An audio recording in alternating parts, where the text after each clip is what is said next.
Volvió a la isla el viernes 16 de agosto en el transbordador de las 3 de la tarde. Llevaba pantalones vaqueros, camisa de cuadros escoceses, zapatos sencillos de tacón bajo y sin medias, una sombrilla de raso, su bolso de mano y como único equipaje, un maletín de playa. En la fila de taxis del muelle fue directa a un modelo viejo carcomido por el salitre. El chofer la recibió con un saludo de amigo y la llevó dando tumbos a través del pueblo indigente, con casas de bareque, techos de palma amarga y calles de arena ardiente frente a un mar en llamas. Tuvo que hacer cabriolas para sortear los cerdos impávidos y a los niños desnudos que lo burlaban con pases de torero. Al final del pueblo se enfiló por una avenida de palmeras reales, donde estaban las playas y los hoteles de turismo, entre el mar abierto y una laguna interior poblada de garzas azules. Por fin se detuvo en el hotel más viejo y desmerecido. El conserje la esperaba con la ficha de inscripción lista para firmar y las llaves de la única habitación del segundo piso que daba a la laguna. Subió las escaleras con 4 zancadas y entró en el cuarto pobre con un olor de insecticida reciente y casi ocupado por completo con la enorme cama matrimonial. Sacó del maletín un neceser de cabritilla y un libro intonso que puso en la mesa de noche, con una página marcada por el cortapapeles de marfil. Sacó una camisola de dormir de seda rosada y la puso debajo de la almohada. Sacó también una pañoleta de seda con estampados de pájaros ecuatoriales, una camisa blanca de manga corta y unos zapatos de tenis muy usados, y los llevó al baño. Antes de arreglarse, se quitó el anillo de casada y el reloj de hombre que usaba en el brazo derecho. Los puso en la repisa del tocador y se hizo abluciones rápidas en la cara para lavarse el polvo del viaje y espantar el sueño de la siesta. Así comienza En agosto nos vemos, la novela que Gabriel García Márquez escribió por allá a finales de los 90, cuando todavía no había perdido la memoria y tenía la fuerza para hacer novelas cortas, en las que indagaba sobre todo por las relaciones entre pareja y por el amor. El libro fue escrito por Gabriel García Márquez, pero como bien lo dicen sus hijos, Gonzalo y Rodrigo, en un prólogo provocador, fue el fruto del último esfuerzo de su padre por seguir creando, contra viento y marea. Y una carrera entre el perfeccionismo del artista y el desvanecimiento de sus facultades mentales.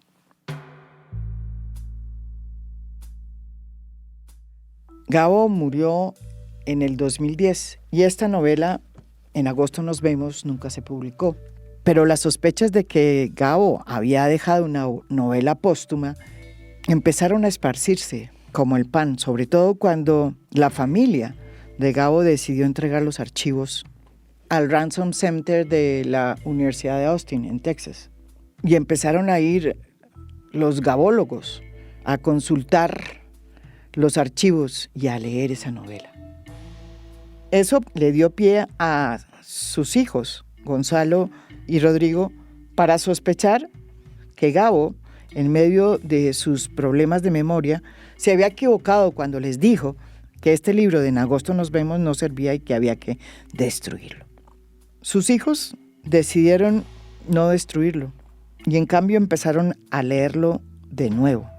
Y casi que después de 10 años decidieron que la novela no solamente estaba completa, sino que tenía una fuerza narrativa que iba a cautivar esa cantidad de lectores que tiene García Márquez en el mundo.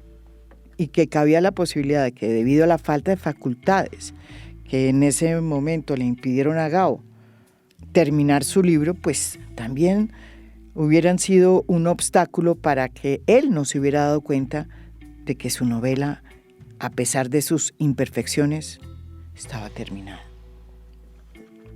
Sus hijos escribieron un prólogo al libro que termina con esta frase: en un acto de traición decidimos anteponer el placer de sus lectores a todas las demás consideraciones.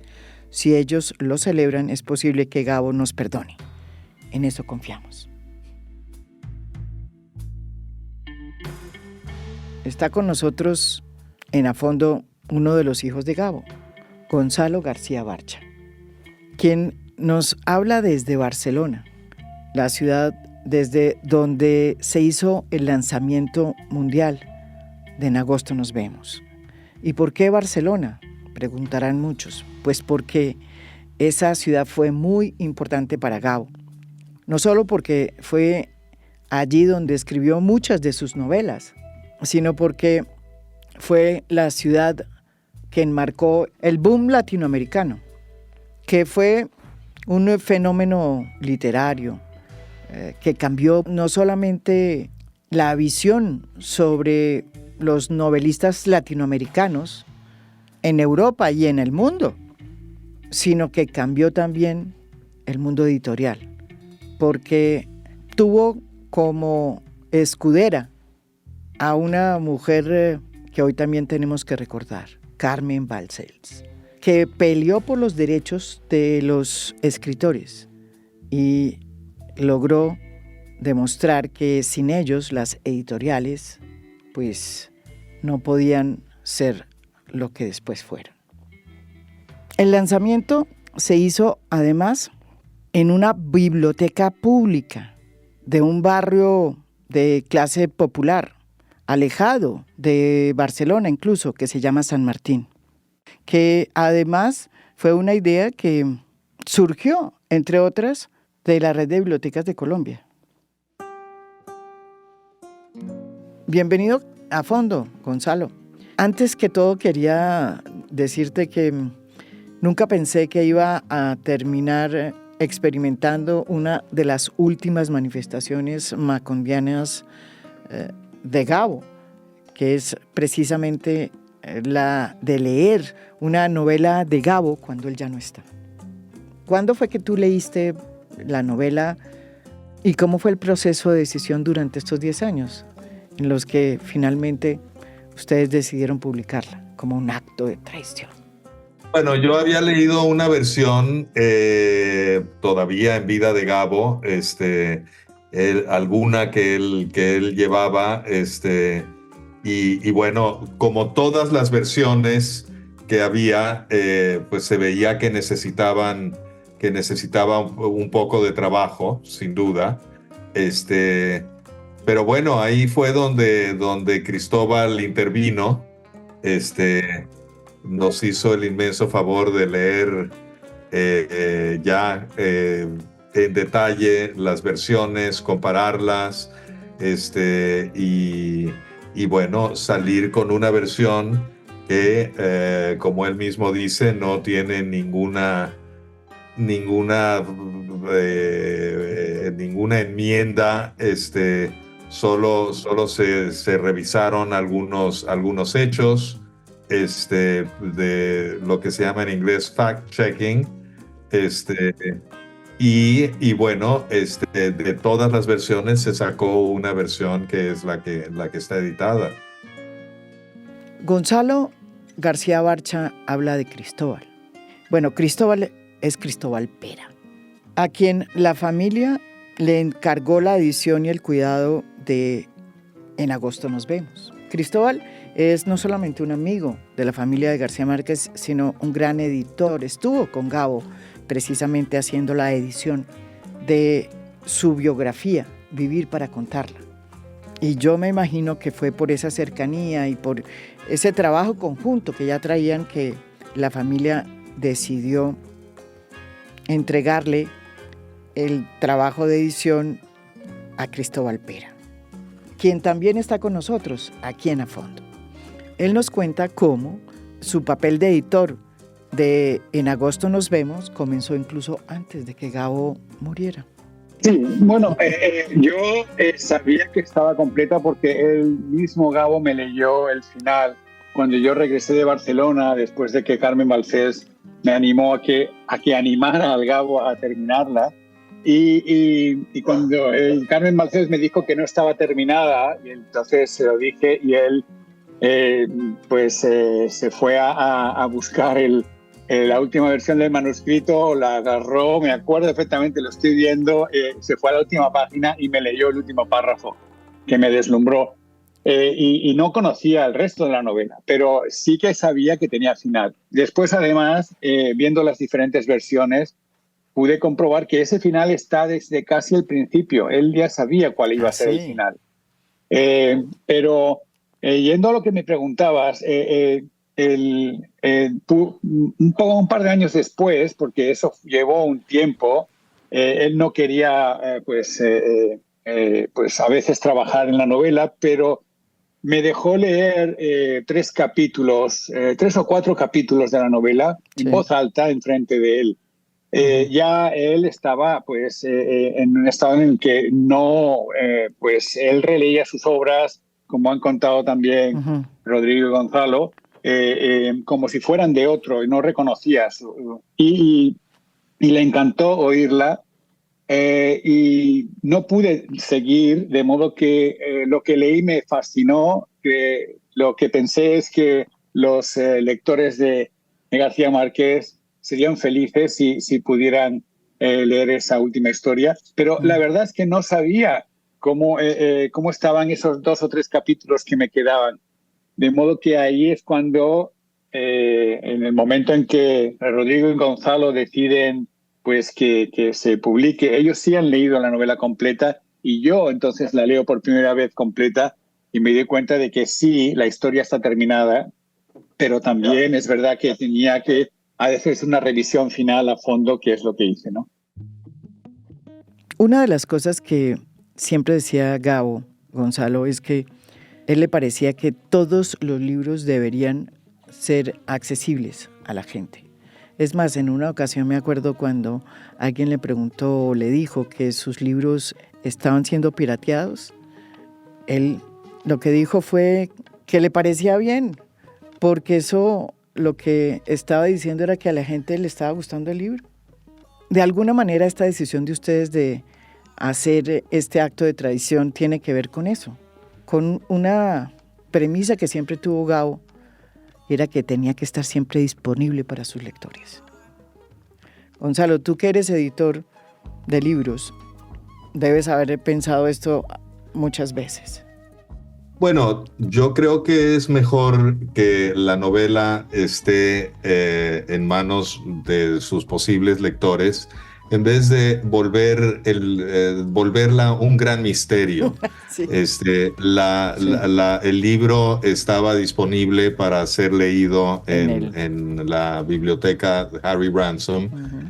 La gente estaba yendo y estaba leyendo el libro.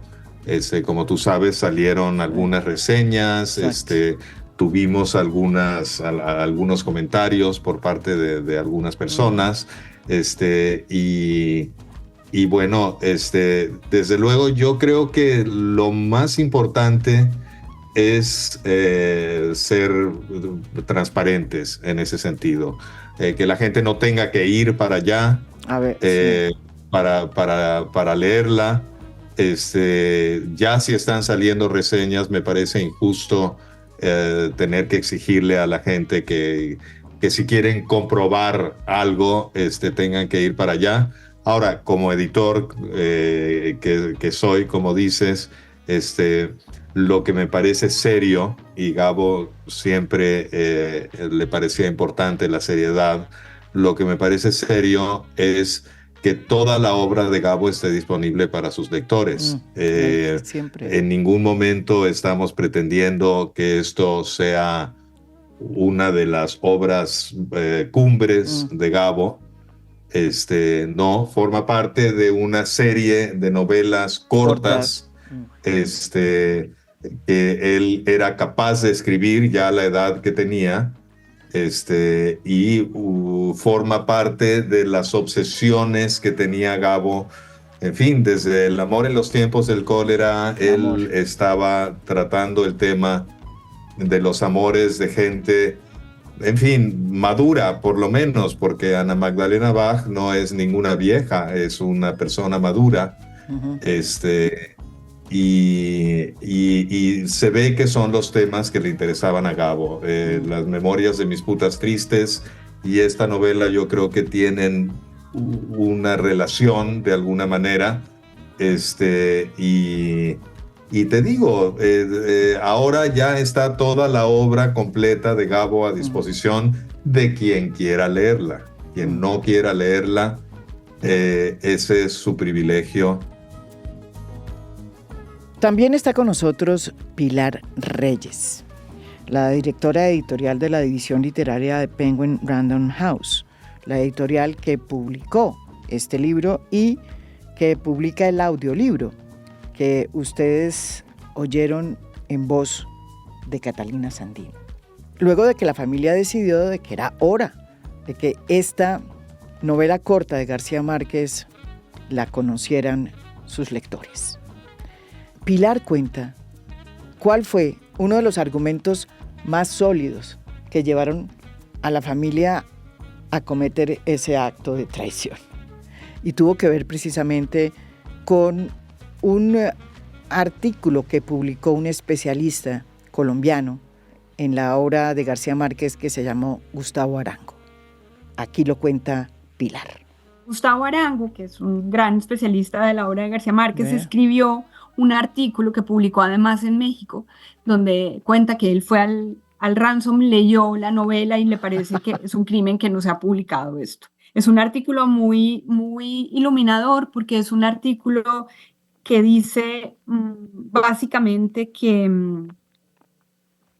es un cierre, digamos que este libro aporta sobre el conjunto de la obra de García Márquez, que es un sello, que es un cierre digno y coherente, y que cree que se debe publicar. Y a partir de ahí los hijos toman la decisión de volver a leer ese texto y les parece que no está nada mal, en realidad que está bien, que además es un texto que está abierto a los investigadores y que merecería que los lectores de García Márquez conocieran. Y ellos aventuran una hipótesis que yo comparto, que es quizás, digamos, que los mismos impedimentos que le hicieron pensar al propio García Márquez que este texto no estaba listo para publicar, son los mismos que de alguna manera le impidieron ver lo bien que estaba. Entonces, la decisión es de la familia, que es en realidad quien se tiene que pronunciar en un asunto como este. Era un año especial en el sentido de que era el 10º aniversario de la muerte de García Márquez. Se cumplían 20 años de la publicación de su último libro narrativo, Memoria de mis putas tristes. Y ellos veían que esa decisión estaba amparada por muchos críticos que avalaban que podía ayudar, digamos, a ampliar el marco de comprensión de la obra de García Márquez.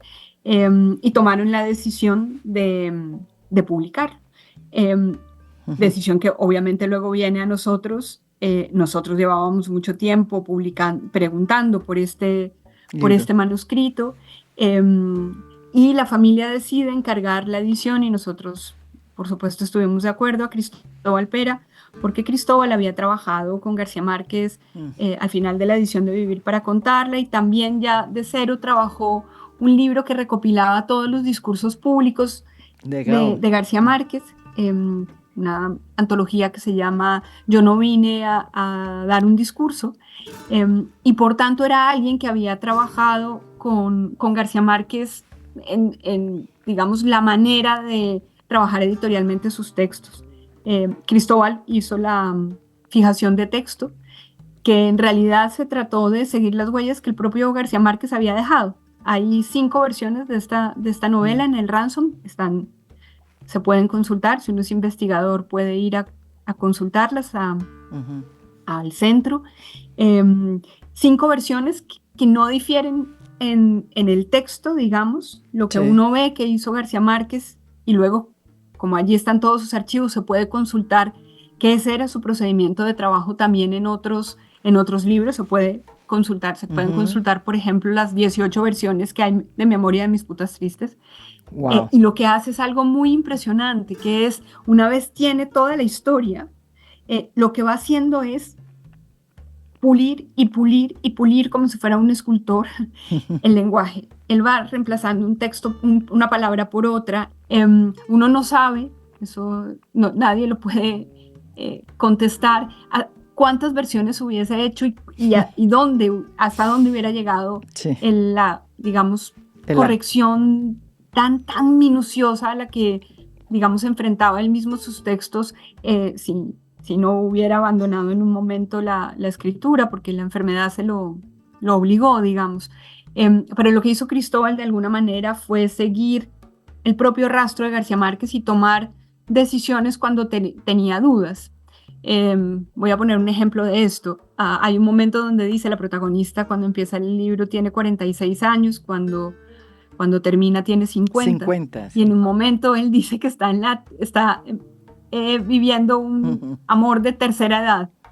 Luego, en alguna de las pruebas, resalta la palabra, pues la expresión tercera edad y le pone un interrogante. No sabremos si en un momento pensó cambiarle la edad a la protagonista o no, o si la expresión le parecía que no era adecuada. Finalmente, ante la duda, Cristóbal tomó la decisión de cambiar la expresión tercera edad, de suprimirla. Porque no sabemos si estaba pensando otra cosa en cuanto a la edad, ¿no?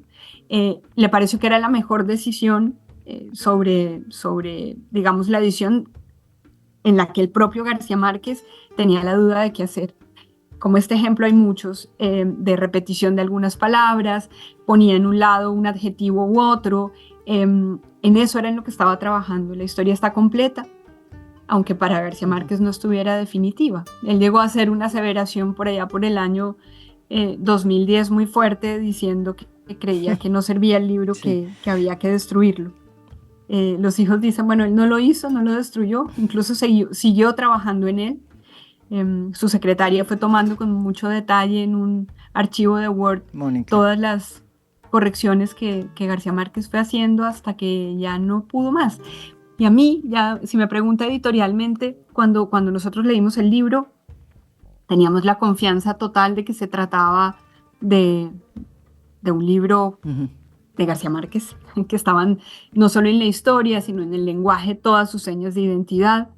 Evidentemente nosotros no vamos a decir que este libro es 100 años de soledad, creo que eso sería totalmente impreciso, pero sí es verdad que amplía, digamos, creo, el universo de comprensión sobre la obra. A mí me parece que esa indagación que estaba haciendo sobre el universo femenino aquí ensancha, sí, los personajes femeninos de García Márquez, y también, y me parece igualmente valioso, ver en la obra de semejante autor, ver en su libro final, digamos, sí, yo diría que ya no se trataba, que en el fondo no se trataba de vivir para contarla, sino de contar para vivir. Es decir, la escritura fue lo que movilizó, digamos, sus últimos años, y creo que en eso, cuando uno ve las distintas versiones, cómo visitaba el texto, cómo seguía trabajando en él, cuando iba perdiendo la memoria, y cómo está esa lucha allí. El lector no la ve porque aquí ya está el texto fijado, pero pusimos algunas páginas de ejemplo de esto. Me parece que es emocionante ver ese proceso final de quizás el escritor más importante de lengua española del último siglo. Por tanto, yo no veo una duda en la publicación de este material que como digo, tiene varias aristas, ¿no? El placer, por supuesto, de volver a leer un García Márquez, pero también de ver a un escritor en medio de su trabajo con el texto, ¿no?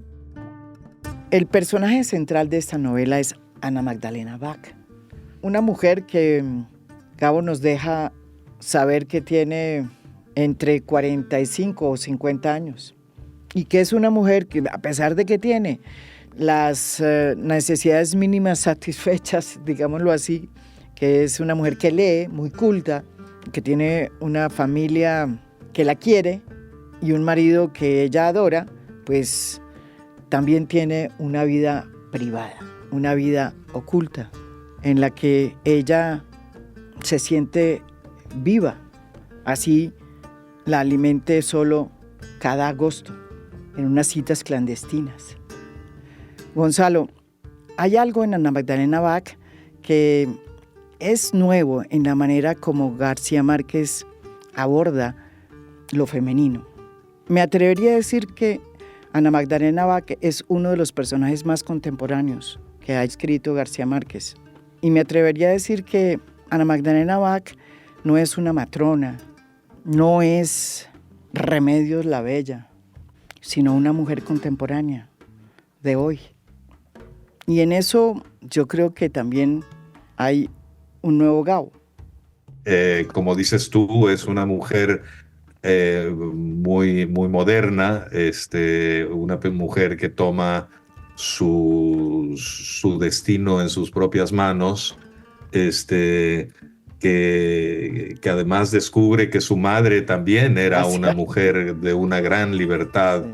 Y de una iniciativa propia muy, muy grandes. Yo creo que en efecto hay una intención de dirigirse a un público moderno, a un público, en fin, en estos últimos 10 años ese tema ha ido creciendo y creciendo.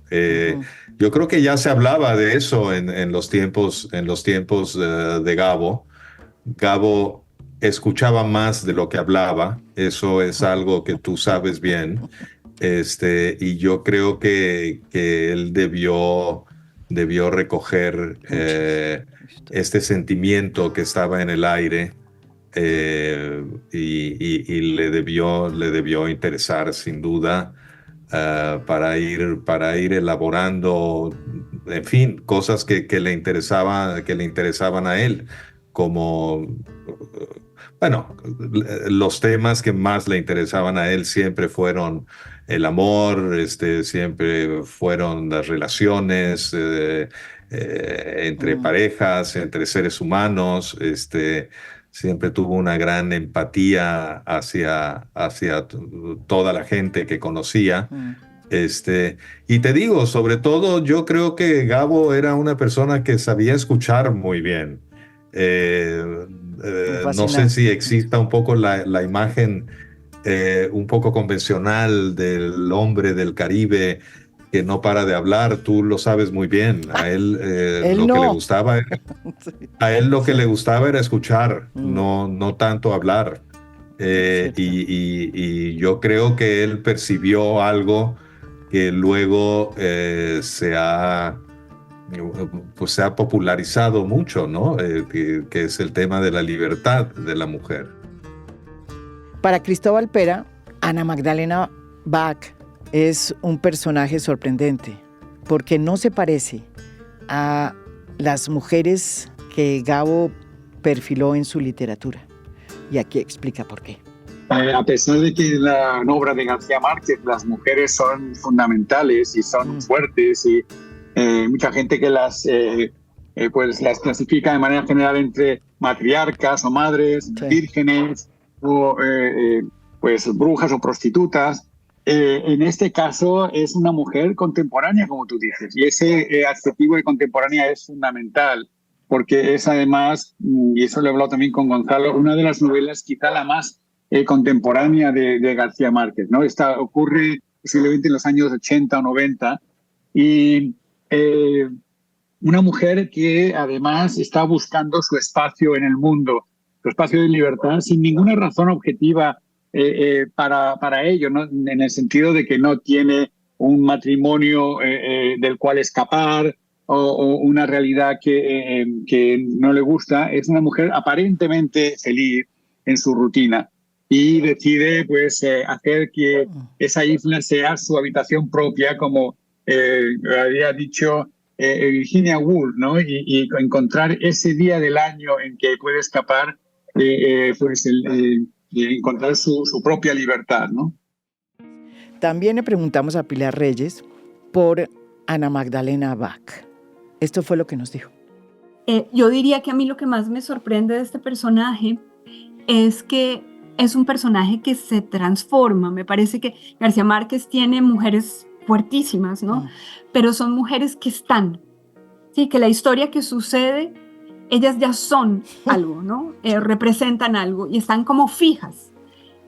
Acá creo que la maravilla que tiene, están fijas, digamos, en su personalidad, sí. Luego inciden en el contexto donde se están moviendo, determinan situaciones, pero ellas al principio y al final de un libro son un carácter, digamos, fijo. Creo que la indagación acá, y por eso me parece que es apasionante, verlo para un lector, es también el hecho de que esta mujer no es la misma al principio del libro que al final, ni siquiera es la misma cada vez que vuelve de la isla. Sí. Yo creo que ahí ese nivel de complejidad de lo que significa la experiencia y que va de alguna manera modificando cómo ella vuelve a su casa, a su vida cotidiana, a su vida matrimonial.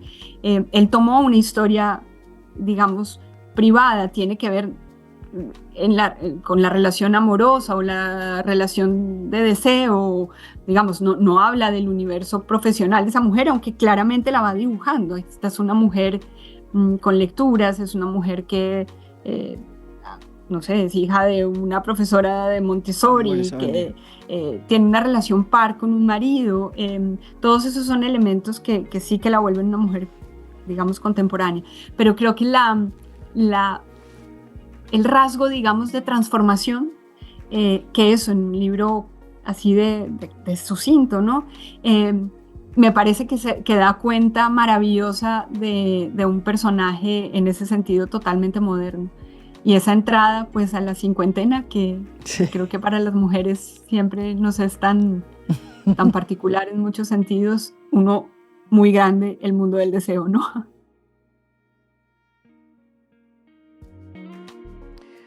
Uno de los misterios que tiene En agosto nos vemos es que, si bien es cierto que Gabo suelta una cantidad de informaciones sobre el lugar en que se sucede la novela, se ha convertido ya casi en un deporte identificar realmente cuál es esa isla a la que Ana Magdalena Bach iba cada agosto para tener sus encuentros furtivos con amantes que nunca más iba a volver a ver. Gonzalo, ¿tú tienes algún indicio de dónde es que se ubica la novela? ¿Has intentado descubrir las claves que dejó tu padre?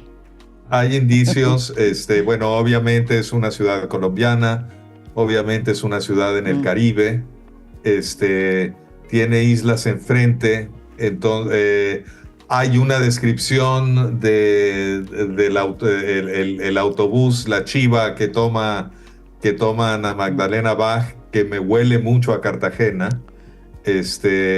pero no, la verdad es que él no establece realmente dónde sucede. De la misma forma en que las memorias de mis putas tristes huele mucho a Barranquilla, ¿no? Es una novela que no sé si él llega a nombrar, hace algún tiempo que no la leo, pero bueno, es muy evidente que digamos que hay suficientes indicios para pensar que es Barranquilla. Yo me imagino Cartagena, francamente, pero la verdad es que no sé qué otras ciudades puedan ser, no sé si hay alguna otra que encaje. ¿Tú qué piensas? Yo pienso en Santa Marta. Bueno. ¿Por qué? Por un dato que da Gabo, que eso es mi pregunta para Cristóbal, que también hablamos de eso, y es que dice en algún momento Gabo que pasa por una rotonda donde hay una estatua de Bolívar. La única ciudad del Caribe colombiano que tiene una estatua de Bolívar, no, pues obviamente no es Cartagena, que tiene una estatua de Bolívar pequeña en una plaza, pero es nueva. Yo apostaría por Santa Marta, por esa única referencia que tú mencionas y que yo busqué desesperadamente en las ciudades de la costa, porque habla de esa estatua ecuestre, como decía Gonzalo, que está relinchando además y con el sable en alto, y me pareció que podría ser, pero ante todo creo que es interesante ver que el Gabo no quiere identificar esa ciudad ni esa isla. Y eso es una voluntad muy interesante narrativamente para él. De manera que me parece interesante que especulemos sobre la ciudad, pero creo que el hecho de que él no quisiera que se supiera en qué lugar ocurre es muy interesante también. Otro regalo que nos deja esta novela, En agosto nos vemos, es que nos permite saber cuáles eran realmente los incunables que atesoraba García Márquez, lo que leía en su escritorio. No hay duda que las novelas que con tanta devoción lee su protagonista, Ana Magdalena Bach, son muy parecidas a las novelas que motivaron hasta el último momento a un genio como García Márquez. Y dentro de su selección está, desde luego, el libro de Drácula, de Bram Stoker, Las Crónicas Marcianas, de Ray Bradbury, El Lazarillo de Tormes, El extranjero, de Camus, y tantos otros libros que leyó Ana Magdalena Bach. Así es, y no solo con la literatura, sino con la música también. Hay toda una guía musical que corresponde mucho a la música que a él le gustaba escuchar. Desde luego, tanto Drácula como las Crónicas Marcianas eran lecturas obligatorias en la casa. Desde muy, muy jóvenes nos indujo a leer esas obras. No sé tú qué piensas, Cristóbal. No, estoy completamente de acuerdo. Es una especie de pequeño regalo que está en la novela, y es que el personaje de María Magdalena Bach es una gran lectora y nos va dejando pistas de libros que eran importantes para él. Novelas, incluso habla de novelas clásicas, El Lazarillo de Tormes, habla del Año de los Trífidos, también otra novela de ciencia ficción, habla del Año de la Peste, de Dafoe, otro libro importante para él, y incluso uno de los libros es un elemento clave en el argumento de la novela, porque ese volumen de Drácula que ella lleva en la primera visita a la isla será el lugar donde su primer amante deposita un billete de $20 que la perseguirá a lo largo de toda la historia, ¿no? Sí. Hay una cosa que simplemente quería resaltar, porque en un momento menciona como que María Magdalena Bach es una aficionada a leer novelas románticas. Bueno, me llamó la atención que mencionara novelas románticas, cosa que él pues no. En principio, pues uno relaciona novelas románticas con novelas de baja calidad, pero es importante también eso, porque en el fondo la novela también es una novela romántica, ¿no? Sin embargo, al Gabo también le gustaba la música cubana, la música, el vallenato, le fascinaban, lo cantaba. En efecto, pero bueno, mira cómo sale Celia Cruz, sale Elena Burke, de todas maneras revela Gabo no solo su amor por la música clásica, sino también por la música de bar. Es que ambienta mucho el libro en salones donde hay un piano, donde hay una banda, eso eran ambientes que le gustaron mucho hasta el final. Yo creo que él siempre, hasta muy al final, siempre le preguntaba a Mercedes: Meche, ¿a dónde me vas a llevar a bailar esta noche? Sí. Esa fue realmente una de las frases que siguió repitiendo durante todo el final de su vida.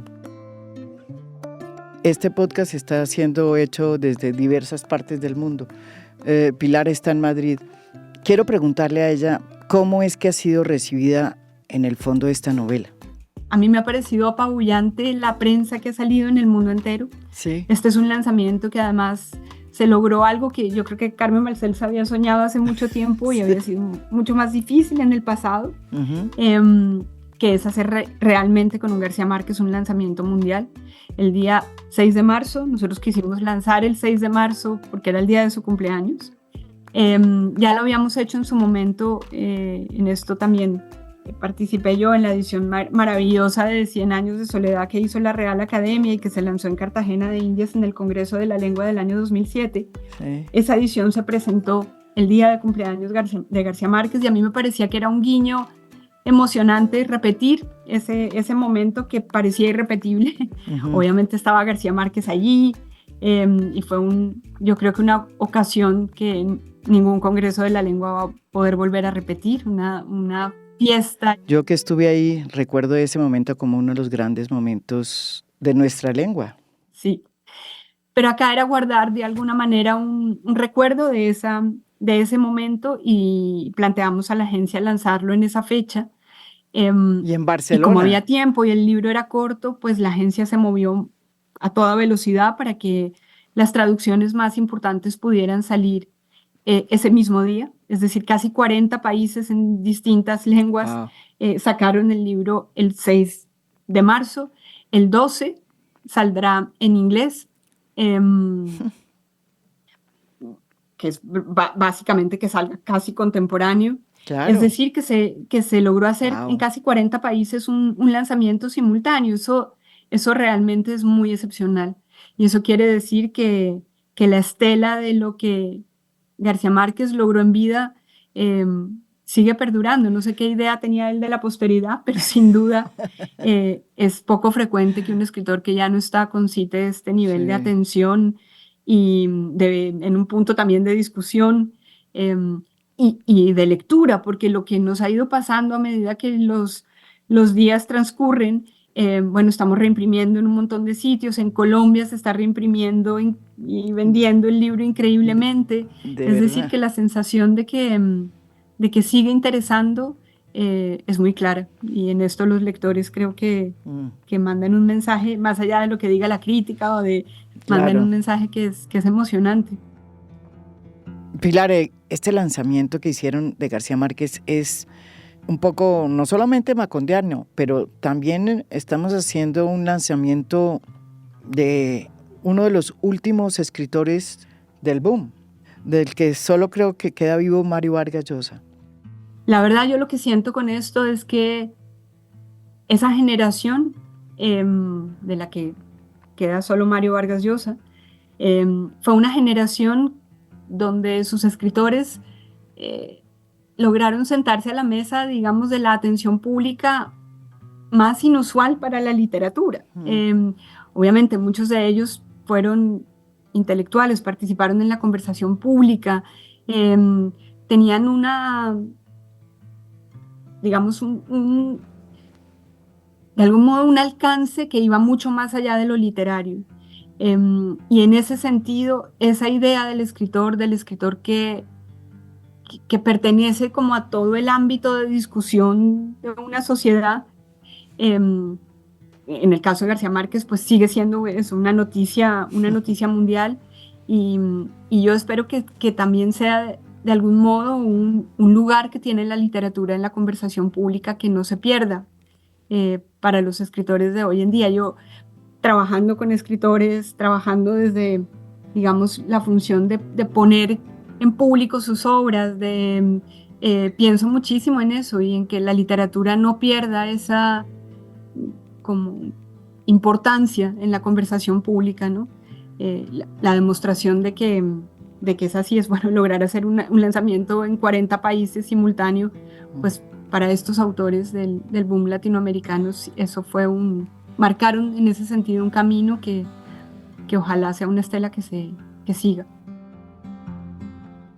El estreno ha sido mundial y desde luego hay muchísimas reacciones frente a la decisión de la familia de publicar un libro que inicialmente, como ustedes mismos dicen, Gonzalo, Gabo había dicho que había que votarlo o que había que no publicarlo.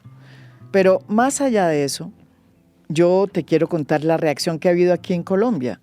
Hay muchas voces que insisten en que la novela no estaba lista, pero además hay quienes dicen que no la van a leer porque de alguna manera se traicionó la voluntad del escritor y que es el colmo, pero que van a leer entonces la hojarasca, el coronel no tiene quien le escriba, 100 años de soledad.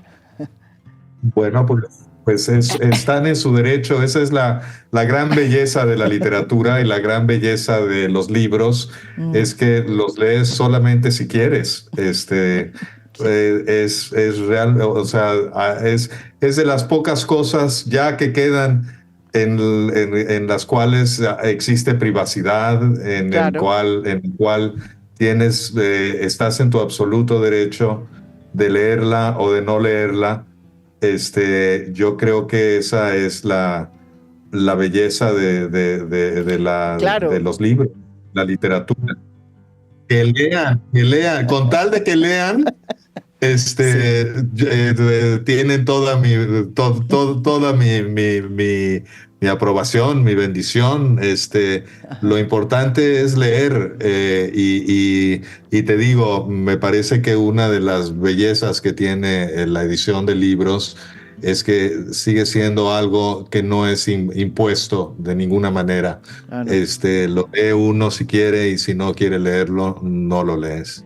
Bueno, yo por mi parte les aconsejo que lean En agosto nos vemos. Es ciertamente una novela corta, pero que le deja a uno como las ganas de más. Es como si hasta ahora estuviera comenzando. Pero además los libros son para leerlos, sobre todo cuando son escritos por un genio de la literatura como fue García Márquez. En agosto nos vemos. Gracias a ti. En agosto nos vemos. Muchísimas gracias a ti, María Jimena. Esto es A Fondo. Mi nombre es María Jimena Duzán.